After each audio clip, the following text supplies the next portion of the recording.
Bonjour à vous les amis, j'espère que vous allez bien. Aujourd'hui, j'ai l'occasion de me retrouver dans la région d'Inan pour filmer le témoignage de Bastien, donc, qui a rejoint le club en mars 2025, qui a terminé son investissement en octobre 2025.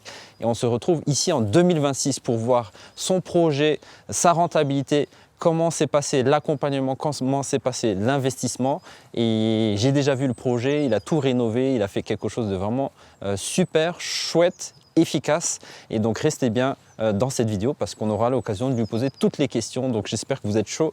Salut Bastien, comment vas-tu? Salut Maïri, ça va bien? Ça Merci. va? Super. Toi aussi.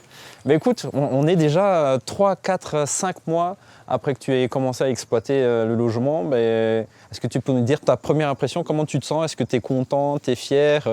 Là, on se retrouve chez toi sur ta terrasse. Ouais, absolument. Franchement, je suis super content de ce qu'on a fait. Ça n'a pas été non plus le truc le plus facile non plus. C'était la première fois pour moi, mais effectivement, j'ai été super bien accompagné. Donc, je suis très content du résultat. On a redémarré de zéro absolument tous les travaux. Donc, on va voir ça, mais franchement, je suis très content du résultat. Ok, super. Juste de l'extérieur, alors tu peux nous dire qu'est-ce que tu as fait comme travaux? C'était comment, histoire qu'on s'imagine? On va vous mettre des photos, de vidéos de comment c'était avant. Mais en termes de travaux à l'extérieur, qu'est-ce que tu as fait? Eh ben, absolument tout. Il y avait une dalle béton complètement cassée pour la terrasse. Donc on a refait complètement la terrasse avec des pierres bleues. Et alors la partie que j'ai préféré faire dans les travaux, c'est les travaux de menuiserie pour la palissade. Pareil, on a tout fait nous-mêmes, toutes les coupes. On a tout assemblé ensemble avec un ami à moi et mon père. Et c'était vraiment une très chouette partie des travaux. Ok, super. Je pense que les châssis aussi, je suis châssis arrivé, sont neufs. ils ont leur neuf. Ouais. Ok, super. Avec un châssis coulissant ici, double vitrage, voilà. Magnifique. Et là, on est sur une maison, c'est combien de mètres carrés, combien de chambres? Tu peux nous dire la capacité d'accueil? Ouais, donc c'est une maison de 54 mètres carrés pour 4 personnes. Ici, je l'ai fait en 4 personnes.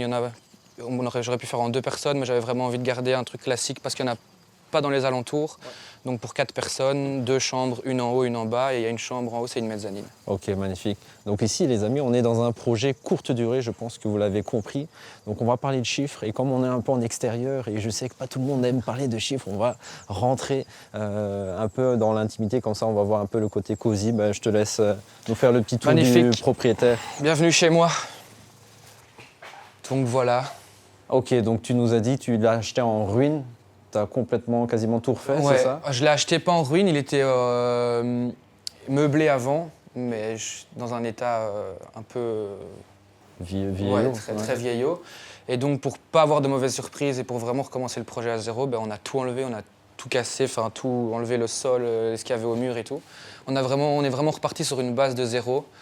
Et donc voilà, on a fait ça ici, du coup un petit salon, salle à manger, cuisine. On a quand même essayé de faire en sorte, avec la déco et tout ça, d'avoir 2 parties bien distinctes. Donc vraiment ici la cuisine et là le salon avec la petite télé, le pelet pour le côté chaleureux. L'airco, j'ai eu la chance, était déjà sur place. Donc là ici la salle à manger et alors derrière ici il y a la cuisine. Donc on a gardé juste les meubles de la cuisine, mais tout le reste, les meubles au-dessus et la plaque et tout ça de marbre, on a tout refait nous-mêmes, on a tout installé nous-mêmes. Ok. Et voilà. Donc capacité, tu as dit 4 personnes. Ouais. Donc comment tu disposes les personnes? Donc ici en bas, on a une chambre 2 personnes avec un lit tiroir, ouais. Parce que pour pas devoir mettre de lit double, comme ça laisse vraiment de la place dans la chambre. Et alors ici au-dessus, on a une chambre plus la chambre parentale, une chambre mezzanine avec là un lit double et bien de l'espace pour pouvoir vraiment avoir de l'espace dans la chambre, quoi. Ok, je vois même que on dirait qu'on peut dormir ici. Je ne pense pas que ce soit le but, mais au pire des cas, il y a peut-être... Ici, on a du coup un canapé-lit qui, à la base, est plus pour pouvoir se chiller devant la télé avec Netflix et tout ça. Mais effectivement, si jamais il y en a qui veulent dormir là parce que c'est plus chaleureux, tout ça, ils peuvent tout à fait le faire dans le canapé-lit, quoi. Parce qu'ils ont trop bu. Voilà, c'est ça. Ou alors ils se sont embrouillés, du coup, on peut dormir là. Ça va, ok. Et quand tu dis on, c'est qui a fait les travaux? Alors, la grosse partie des travaux, j'ai fait faire par une entreprise. Et tout le reste, tout ce qui est travaux de finition, les peintures, du coup la terrasse et quelques travaux ici à l'intérieur. J'ai fait ça avec un ami à moi qui m'a beaucoup aidé. Et s'il voit la vidéo, je le remercie encore. Et mon père qui du coup avait pas mal d'expérience dans le domaine vu qu'il vient du milieu du bâtiment et tout ça, nous a beaucoup aidé aussi pour tout ça. Et évidemment pour toutes les idées déco, merci à ma maman et à ma sœur, merci à mon papa et à toutes les personnes qui m'ont aidé pour ce projet. Ça va. Et alors, je suis curieux, comment tu t'es organisé? Qu'est-ce que tu fais dans la vie et quel âge, en fait? Est-ce que tu peux te présenter? C'est vrai. Moi, j'ai rejoint le club, j'avais 22 ans. Et alors, je suis éducateur spécialisé. Je travaille dans une institution pour les adultes en situation de handicap. Et donc, on a des horaires un peu décalés en fonction de si on travaille le matin ou si on travaille l'après-midi. Mais donc, à partir du moment où j'ai signé l'acte, donc en juin 2025, jusqu'au moment où j'ai lancé, donc octobre 2025, je venais ici quasiment tous les jours. Donc quand je finissais à 14h, je venais ici. Et puis, ou alors quand je finissais à 21h, je venais ici aussi après, jusqu'à parfois 3-4 heures du matin avec mon pote. On était là pour faire toutes les peintures et tout. Et donc l'organisation, ça a été vraiment du charbon. J'avais vraiment envie d'aller vite pour avoir du résultat le plus tôt possible. Et donc voilà, franchement, en 3-4 mois, je pense que le projet était fini, quoi. Ça s'est mis vraiment vite. Tu as rejoint en février-mars 2025. Ouais. Tu as acheté en juin, signé les actes. Ouais, le 6 juin. C'est ça. Et tu as trouvé le bien en combien de temps? En 3 semaines. En 3 semaines, tu as trouvé le bien. Ouais. Et comment tu as fait pour trouver le bien? Déjà, quand tu as rejoint le club, tu savais que tu voulais faire une courte durée? Comment ça s'est passé? Non, du tout. Quand j'ai rejoint le club, je voulais vraiment investir. Je voulais vraiment découvrir tout ce milieu-là. J'avais pas vraiment d'idée de Airbnb, coloc ou achat-revente ou peu importe. Mais je me dirigeais quand même plus vers la courte durée, donc coloc ou Airbnb. Et donc j'ai rejoint le club et on m'a bien conseillé et on a vu que mon tempérament était beaucoup plus vers le Airbnb. Et puis après, pour trouver, franchement, merci Jesse parce que j'ai pas fait énormément de visites puisqu'il m'a vraiment très très bien conseillé. Donc j'ai pu vraiment cibler les biens qui étaient avec une rentabilité dès le début. Donc j'ai trouvé ce bien-là. Jesse, c'est le coach qui t'a suivi? Jesse, c'est le coach qui m'a suivi tout au long du parcours pour l'achat de cette maison. Et donc ça a été très vite. Je pense qu'en mars, comme j'ai dit, en mars, j'ai rejoint. Et je pense que fin mars, début avril, j'avais trouvé le bien. On a fait une offre et puis tout s'est enchaîné jusque juin, quoi. Et tu avais 22 ans à l'époque? Ouais, 22 ans à ce moment-là. Et là, j'ai 23 ans, du coup. Magnifique. Et dans ton état d'esprit, est-ce que tu n'avais pas des croyances limitantes ou... Donc, tu avais la volonté d'investir. Qu'est-ce que tu penses dans ton état d'esprit? Qu'est-ce qu'il y avait dans ton état d'esprit qui a fait que tout s'est enclenché rapidement, que ça a été fluide et que ça s'est réalisé En fait, j'ai pas eu de croyances limitantes. J'en ai certainement eu, mais j'ai rien qui m'a freiné. Ouais. En fait, je partais vraiment du principe que j'avais pris justement... Enfin, je pense que c'est tous les gens qui prennent une formation, un coaching, un accompagnement le voient comme ça. Mais pour moi, c'était déjà un investissement. Et donc, je me dis, si je dois avoir des erreurs, parce que j'ai vraiment envie d'avoir un long parcours dans l'investissement immobilier, et je me dis, si je dois faire des erreurs, si je dois apprendre des choses, j'ai envie que ce soit maintenant, tant que je suis accompagné. Donc, je partais vraiment sans crainte et je me dis, si j'ai une erreur, c'est let's go, c'est maintenant qu'il faut que je le fasse. Donc, j'avais peur de rien, entre guillemets. Et donc ça s'est déroulé un peu tout seul et j'ai été très bien aidé, très bien conseillé, donc j'ai pas vraiment eu de grosses galères, quoi. Ok. Donc ici on est dans la province de Dinan et toi tu viens d'où? Moi je viens de la province dans le Brabant wallon, proche de Wavre, Jodogne, tout ça. Ça va, donc c'est quoi, 50 minutes, 1 heure pour toi pour faire les trajets? 55 minutes d'ici, ouais. 55 minutes.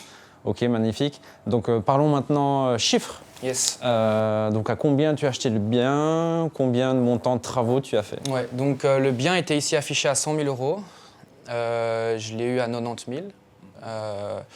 Et pour les travaux, j'ai fait 34 000 euros de travaux dedans. Ok, la négociation était dure, 100 000, 90 000? Non, elle était un peu offre, dure. Ouais. Non, c'est vrai que j'ai été conseillé aussi par Jesse sur certains trucs par rapport au domaine, vu qu'il connaît un peu la région, tout ça. Donc il m'a dit, essaye de lui dire ça, nana. Donc franchement, la négociation n'était pas trop compliquée. Au début, il n'était pas trop chaud, 10 000 en dessous. Et puis après, finalement, moi j'avais d'abord fait une offre à 85. Et puis lui m'a fait une contre-offre à 95. Et puis j'ai dit 90, il m'a dit ok, si tu m'envoies le papier signé maintenant, pour 90 elle part. Donc je lui ai envoyé maintenant, je lui ai envoyé direct l'offre à 90 000. C'est l'agence ou le propriétaire? C'est le propriétaire direct, il n'y avait pas d'agence. Ah oui.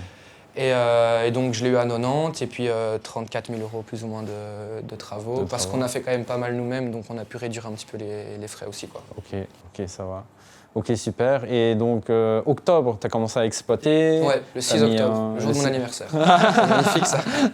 C'est un beau cadeau. Ouais, exactement. Et donc, comment s'est passé ce cadeau? Donc, quand tu as ouvert la boîte de Pandore, Ouais. est-ce qu'il y a eu des chin Au ou il y a eu début, un pas vide? des masses. Ok. Pendant les 3-4 premiers jours, en fait, pour que l'algorithme Airbnb se lance et tout ça, du coup, le bien n'était pas tout de suite affiché sur Airbnb. Mais après le 4e jour où les gens ont commencé à me dire « Ah, on le voit, il est dessus et tout », là, ça a commencé les premières réservations sont tombées. Donc octobre, donc j'ai lancé le 6, je pense à partir du 10 jusqu'à fin octobre, j'ai quasi été rempli. Ok. Et puis après novembre, c'était un peu plus mort jusqu'au 2 novembre. Et puis là, j'ai eu le Saint Graal, un gars qui m'a réservé 30 nuits directes parce qu'il faisait un marché ici dans le coin. Et donc de là jusqu'à fin décembre, j'ai été full et je pense que j'ai eu de octobre à décembre 6-7 nuits qui n'ont pas été louées, quoi. Ok, ça va. En termes de chiffres de loyer, est-ce que tu peux nous dire la mensualité crédit? Ah oui, Ouais. ici, tu as fait financer à 100%? Non, j'ai fait financer à 90% et du coup j'ai une mensualité crédit un petit peu plus basse que ceux qui me proposaient 100%. Ok. Donc la mensualité de crédit ici elle est à 630 € par mois. Ouais. Et Les donc, loyers. ce qui n'est pas très élevé. Ouais. Et les loyers, du coup, vu que c'est de la location courte durée, ça varie.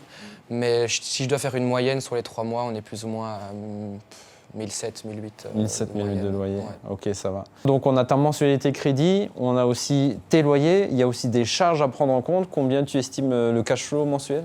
Du coup, vu qu'on a plus ou moins 1700 € de loyer mensuel par mois, qu'on enlève les charges, le crédit, tout ça, je pense que je dois être aux alentours d'un cash flow positif de 800-900 € par mois pour ici, quoi. Ok, top, magnifique, hein. Les amis, très très bel investissement. C'est l'avantage du Airbnb, c'est que tu as des plus gros cash flows aussi. Voilà, Quoi. c'est ça. Ok, top.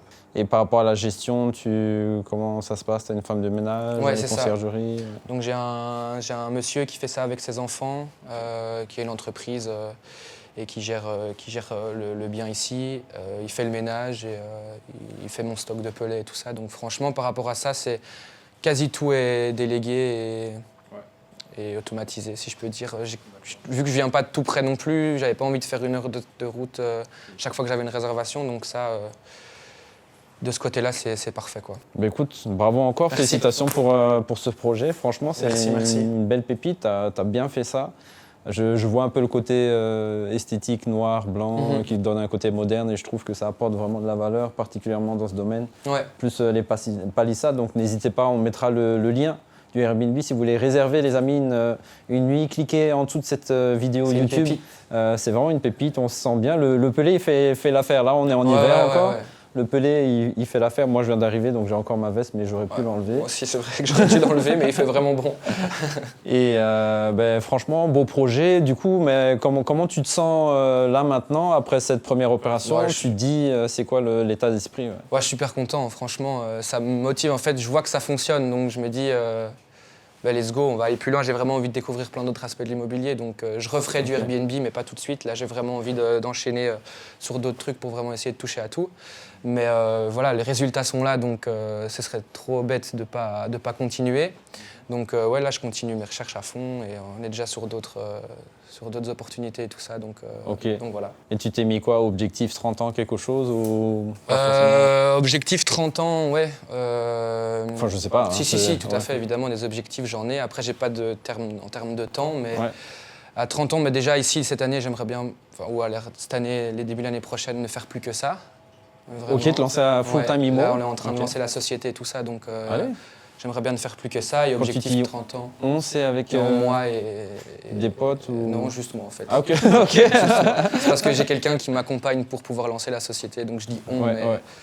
Donc moi, je vais lancer la société ici, début d'année ici, pour pouvoir enchaîner. Alors objectif 30 ans, ouais, c'était... En fait, j'ai envie de dire que je fais tout ça pour une famille que j'ai pas encore. Ah, Ouais, donc à 30 ans, j'aimerais bien avoir des enfants à ce moment-là Ok. et me dire que je peux vraiment continuer à travailler. Évidemment, je ne veux pas arrêter de travailler à 30 ans, pas du tout. Mais vraiment ne faire que ça et de pouvoir voyager, offrir un peu ce que j'ai envie d'offrir à ma famille, proche, ma future famille, tout ça. Donc, super. Liberté, stabilité, construction absolument. pour 30 ans plus ou Et moins. expérience. J'ai envie vraiment de me créer des souvenirs à mort. Donc je me dis, c'est comme ça que je vais pouvoir y arriver, de pouvoir vivre le plus de choses possible, découvrir plein de régions, faire plein de trucs. Parfait, Donc, voilà. écoute, ça fait vraiment plaisir, c'est rafraîchissant Ouais. d'écouter ce type de discours. Donc, est-ce que tu aurais peut-être un dernier mot pour les gens qui hésitent de se lancer, qui hésitent de passer à l'action, qui hésitent de prendre une formation? Est-ce que tu aurais quelque chose à leur dire? Bah oui, franchement, moi je dis à tous mes potes de se lancer parce qu'en fait c'est pas si inaccessible que ça l'immobilier ou l'investissement en général. Moi aussi au début je me dis acheter une maison c'est pas possible à mon âge, sans CDI, c'est impossible. Et finalement je me suis lancé, j'avais peur de rien et j'avais pas non plus une situation où tu dis ouais mais c'est plus facile parce que tu as des parents. Non, oui j'ai mes parents qui me soutiennent mais j'ai pas... voilà, donc juste lancez-vous, faites-vous accompagner du mieux possible parce que c'est pour moi le meilleur investissement, c'est les connaissances. Donc entourez-vous de personnes qui s'y connaissent et franchement, il ne peut rien vous arriver. Et vous allez découvrir plein de super choses. Merci infiniment pour ce message. Si vous aussi les amis, vous désirez vous lancer dans l'immobilier, être entouré de personnes qui ont cet état d'esprit, d'être entouré de personnes qui passent à l'action, qui réalisent leurs rêves grâce à l'immobilier ici, maintenant, en Belgique. N'hésitez pas à cliquer sur les liens en dessous de cette vidéo. Si vous souhaitez rester inspiré, n'oubliez pas de mettre un like et de vous abonner à cette vidéo. On se retrouve dans une autre vidéo, dans un séminaire, dans un événement, dans la newsletter. En tout cas, chaud patate pour investir. À bientôt. Ciao.